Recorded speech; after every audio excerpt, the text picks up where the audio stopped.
In the final months of her life, Sylvia Plath wrote some of the most celebrated poems in the English language. She was also alone, betrayed, nearly broke, and caring for 2 children under 3 in the coldest London winter in a century. The question no one seems to ask is this: were those poems symptoms of her descent into madness, or her last desperate attempt to survive it? The answer changes everything about how we understand her. Here's the story most people know. Sylvia Plath, tortured poet, clinical depression, suicide at 30. The Bell Jar, the poem Daddy, the gas oven.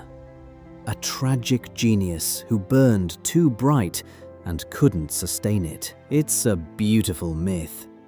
Romantic in all the ways we've been taught to find tragedy romantic. But if you look at what she actually wrote, not just the famous lines, but the structure of her final work, something doesn't fit. Her last poetry collection was called Ariel.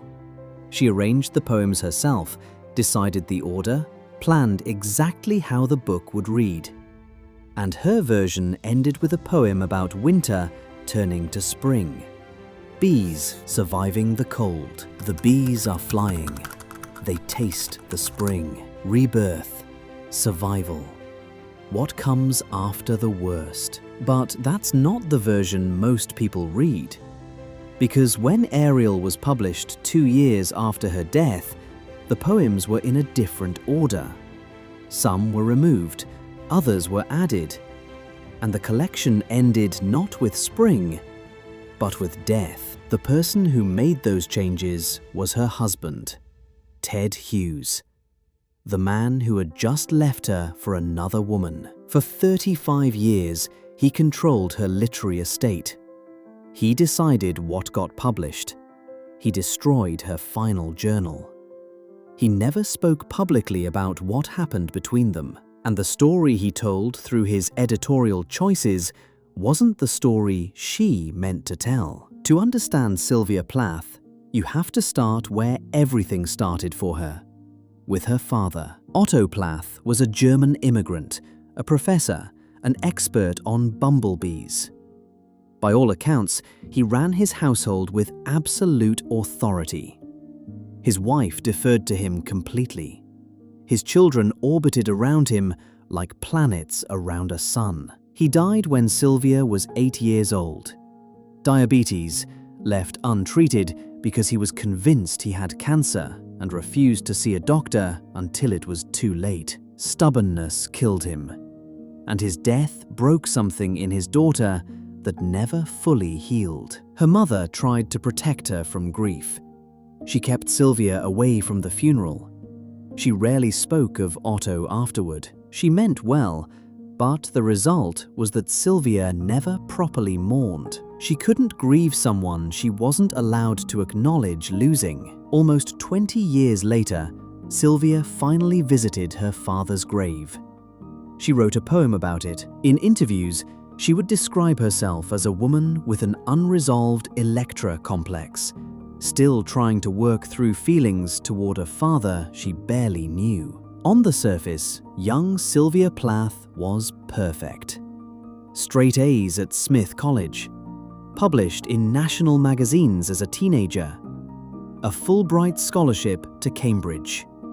She was blonde, ambitious, talented beyond measure. Beneath the surface, she was already fracturing. In the summer of 1953, she won a prestigious internship at a New York fashion magazine.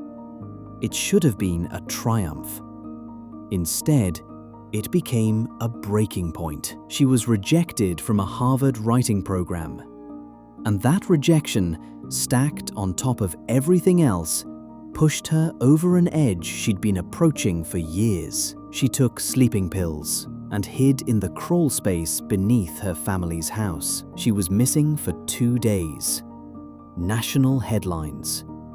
Missing Smith girl found alive. What followed was 6 months at McLean Hospital, and there she experienced something that would shape her writing forever. Her first round of electroshock therapy was administered without proper anesthesia. She felt everything.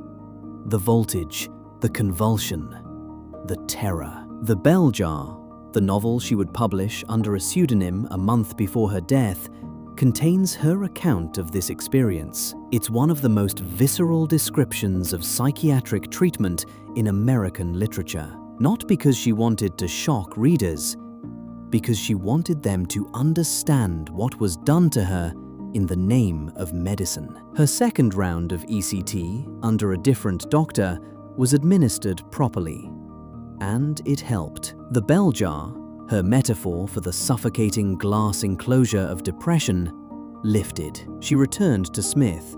She graduated with honors. She won the Fulbright. And at Cambridge, she met Ted Hughes. The night they met, at a party in 1956, she bit him on the cheek hard enough to draw blood. 4 months later, they were married. For 6 years, they were genuine creative partners. She believed in his genius, he believed in hers.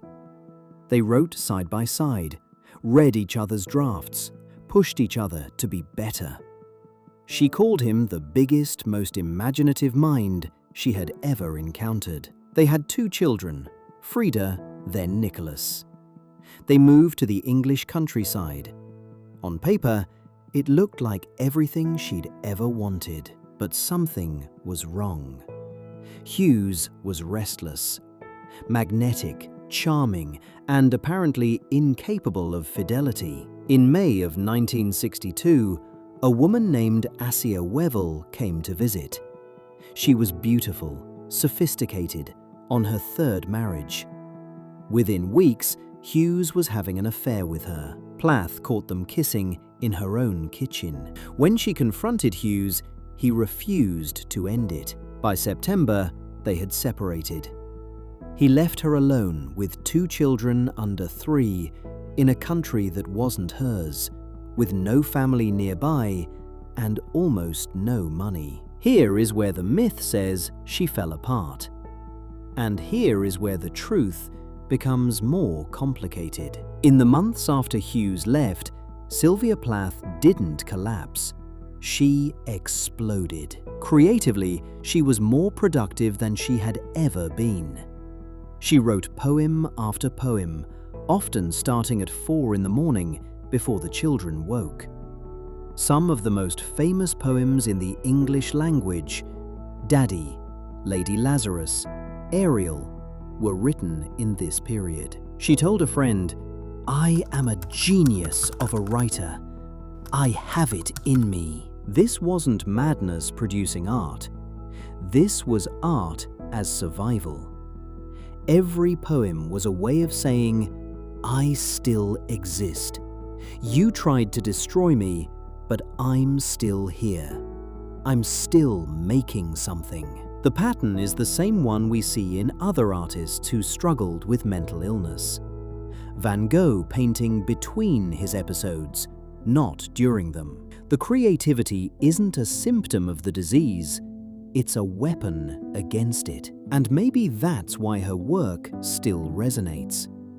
Not because we're all poets, not because we've all faced her particular demons, but because we've all felt, at some point, like we were living 2 lives at once. The version of ourselves that shows up and performs, smiles at work, posts the right things, keeps it together, and the other version, the one that sits alone at night, wondering how long we can keep going, wondering if anyone would notice if we just stopped.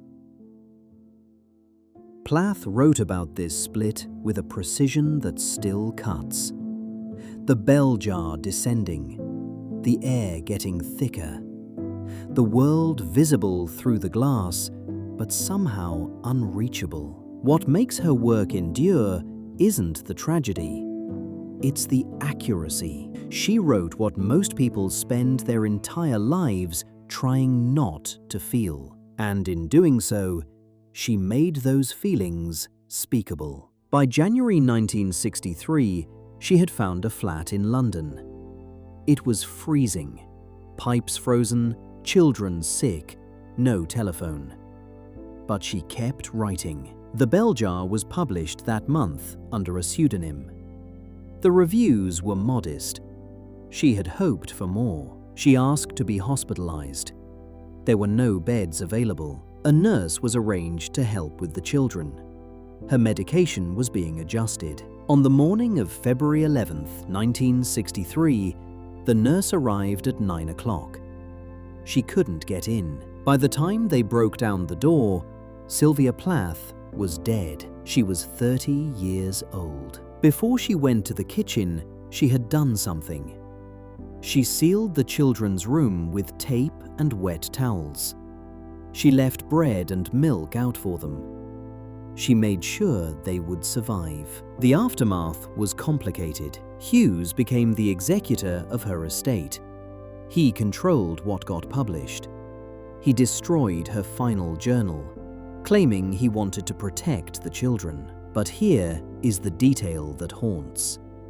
6 years after Plath's death, Assia Wevill, the woman Hughes left Plath for, killed herself the same way, gas oven. And she took her 4-year-old daughter with her, a child most people believe was Hughes's. 2 women, same method, same man at the center. And Hughes went on to become Britain's poet laureate. He finally wrote about Plath in 1998 in a collection called Birthday Letters. He died a few months after it was published. Their son Nicholas became a marine biologist. He never spoke publicly about his parents.